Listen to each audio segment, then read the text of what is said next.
Təsəvvür edin ki, hər səhərinizi bu gözəl terasda qarşılayırsınız. Məşhur dizaynerin şəxsən özü üçün təmir etdiyi mənzili satışa çıxıb, gəlin baxaq görək nələr yaradıb. Mənzilə daxil olan kimi sol qolumda belə bir gözəl mətbəx, tavanda fərqli işləmlər, giriş hissəsində yığılmış dolab, mənzilin qapıları, divarları, ümumiyyətlə hər bir hissəsində dizaynerin xüsusi toxunuşları var və biz davam edirik mənzilin qonaq otağına. Mənzildə gördüyünüz bütün mebellər və texnikalar hər biri təyin olan qiymətə daxildir. 3 ayrı-ayrı yataq otağı var. Hər bir yataq otağı da xüsusi dizaynına görə bir-birindən seçilir.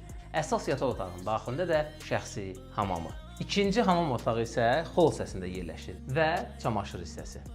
Bu mənzilin emosiyasını yalnız daxildə olarkən hiss etmək olar. Elə buna görə də mənimlə elində əlaqə saxlayın.